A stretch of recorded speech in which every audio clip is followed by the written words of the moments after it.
Sorry, sir. Kí ló high love?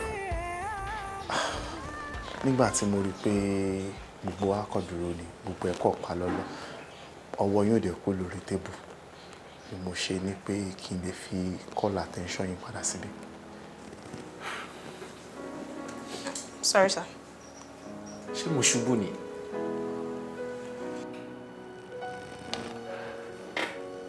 Ẹ̀yin méjèèjì ní ìlú tó lófin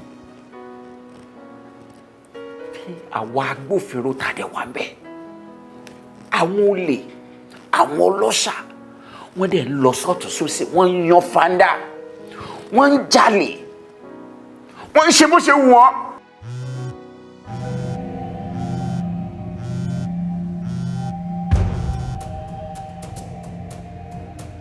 Ta ló pè ẹ́? Ìyàwó mi ni, màá pè padà, mo ti kọ́ tẹ̀. Officer Adisa. Ìyàwó ẹ̀ ń pè lórí office line. Ṣé office line wà lọ́wọ́ mi? Ṣé o bí àmì ìrìn ìgbà tó drop fún ẹ sí office ìgbà tó fẹ́ wá bọ̀ gà ni? Ta ló message ẹ?